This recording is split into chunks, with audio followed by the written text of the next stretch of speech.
जादूगर तर आहे ना पंतप्रधान म्हणजे इतका मोठा पॉवरफुल जादूगर आहे की ते जगातले जे मोठे मोठे युद्ध सुरू होते हे जादूगर असं म्हणायचं की मी माझ्यामध्ये इतकी ताकद आहे, मी भारतामध्ये बसून हे सगळं युद्ध आम्ही संपवू शकतो. तर त्याच्यामध्ये काही हे नाही आहे. जादूगर आहे म्हणजे बरं. तर ही एम-आय-एम पार्टी जी आहे ती दहशतवाद्यांची संघटना आहे असे तुमचे मित्र नितेश राणे म्हणतात.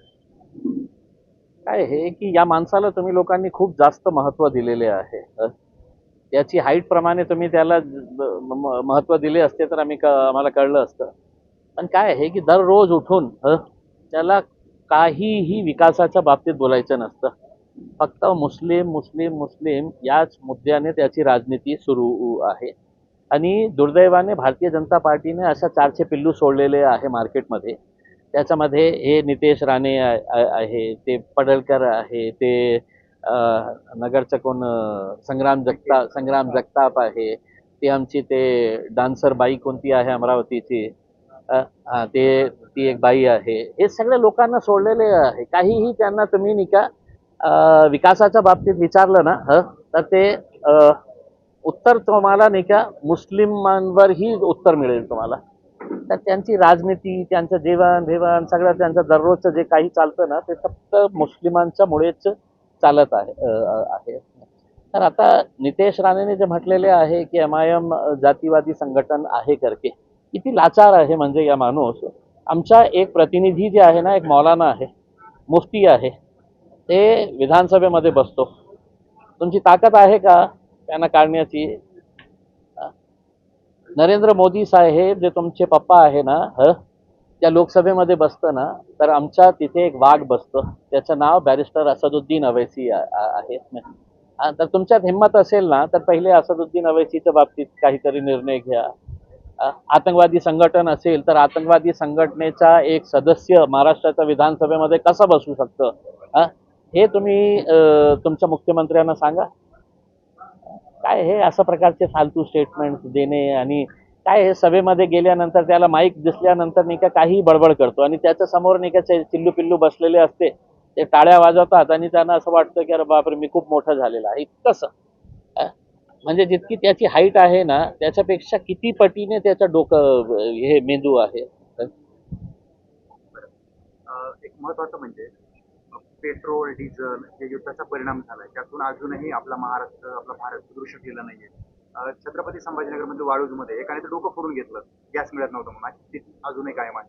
पण हे मान्य करायला कोणीही तयार नाही आहे ना. म्हणजे ठीक आहे, काही नेत्यांचे फॅक्टरीज आहे वालूजमध्ये तर त्यांना विशेष सवलती देण्यात येत आहे आणि कोणीही याच्या बाबतीत बोलायला तयार नाही आहे की आज काय परिस्थिती आहे, युद्धाचा काय परिणाम झालेला आहे. काही बोललं तर त्याचा थेट जे आरोप जाईल ना ते आपले पंतप्रधानांवर जाईल, म्हणून ते कोणीही याच्या बाबतीत बोलायला तयार नाही आहे. आता तुम्ही जे परिस्थिती बघत आहे, आमची तर चिंता हे आहे की येणाऱ्या काळामध्ये खूप भयानक परिस्थिती निर्माण होणार आहे आणि याच्या बाबतीत आमची अपेक्षा आहे की केंद्र आणि राज्य सरकारने याच्या बाबतीत घाणेरडे राजनीती न करता चांगल्या रीतीने ते हँडल करायला पाहिजे. तुमची नगरसेविका सर्वाधिक जास्त चर्चेत राहिली या निवडणुकीमध्ये, तर आता तिला टार्गेट केलं जात आहे आणि जे प्रमाणपत्र आहे ते बनावट आहे असं म्हणून आता तुम्हाला सत्ताधारी पक्ष हिणवत आहे. तुम्ही तुमच्या चॅनलवर सुद्धा दाखवले होते की औरंगाबाद महानगरपालिके छत्रपती संभाजीनगर महापालिकेमध्ये एम-आय-एमचे 16 कॉर्पोरेटर्स आता जाणार घरी. त्यांच्यावर झालेले आहे केसेस, ते घरी बसणार.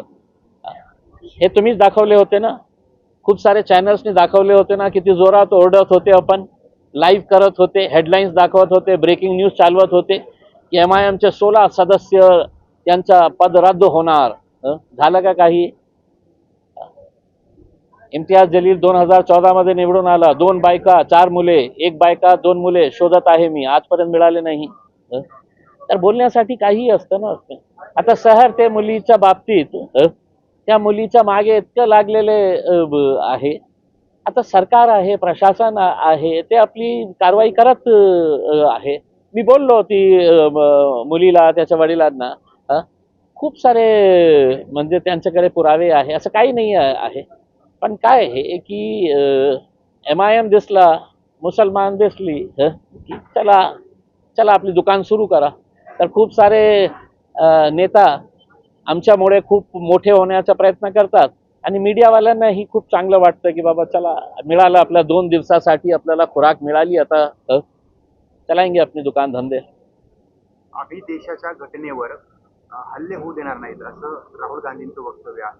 आणि दुसरीकडे संविधान धोक्यात आहे असं तुम्ही जे बोलतात किंवा समाजही बऱ्याचदा बोलतोय. काय यात सत्यता आहे? खरंच एक दुरून प्रश्न आहे की भाजपावर टार्गेट करत राहुलजी असं म्हटलं की दलितांना हिंदू म्हणता मग त्यांना तुम्ही अधिकार का देता? खरं आहे ना. आज जे जे इख्तियार केंद्र सरकारला आहे, पार्लमेंटला आहे, ते तुम्ही डिसिजन राज्य सरकारला दिलेले आहे ते वर्गीकरणाच्या बाबतीत. हे एक षडयंत्र आहे केंद्र आणि राज्य सरकारच्या, भारतीय जनता पार्टी आणि RSSचं एक जे षडयंत्र आहे. त्यांना कोणत्याही परिस्थितीमध्ये वर्गीकरणच्या नावाखाली आपण SC समाजातला जे रिझर्वेशन त्यांना मिळत आहे ते कसं आपण खिसकावून घेऊ शकतो याचा हे सगळं प्रयत्न आहे. हे सुरू झालेलं आहे आणि माझी विनंती आहे SC समाजाला की याला आपण कॅज्युअली घेऊ नका. खूप मोठ्या षडयंत्र या देशामध्ये SC समाजाच्या विरोधात सुरू आहे.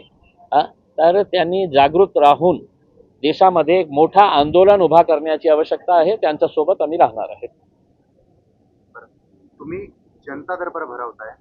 बऱ्याचदा असं पाहायला मिळतं की आपल्या शहरामध्ये नेते जनता दरबार भरवत नाही किंवा त्यांच्या लोकांना मतदारांना काही प्रश्नांची उत्तरं मिळत नाहीत, अडीअडचण दूर केल्या जात नाही.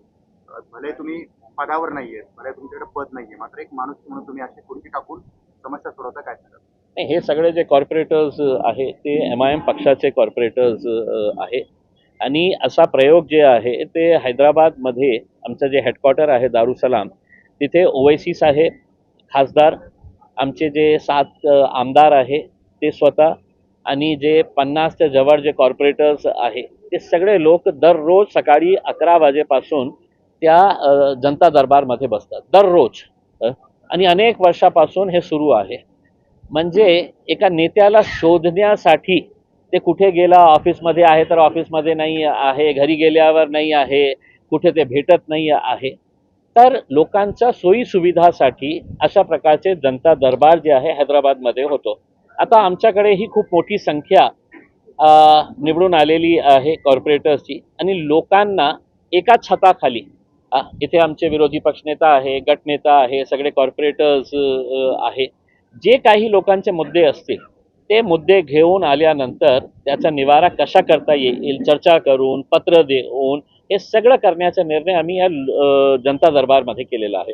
आज हे पहिला जनता दरबार आहे दारुसलाममध्ये. आमचा प्रयत्न हे आहे की पॅनल सिस्टममध्ये जे जे 4 कॉर्पोरेटर्स निवडून आलेले आहे त्यांच्या पॅनलमध्येही जनता दरबार आपण भरवू. ते 4ही कॉर्पोरेटर्सला बोलवू एका ऑफिसमध्ये आणि त्या एरियातले लोकांचा त्याचा एक शेड्यूल तयार करून, टाइम टेबल तयार करून अशा प्रकारचाही आम्ही प्रयोग करणार आहे.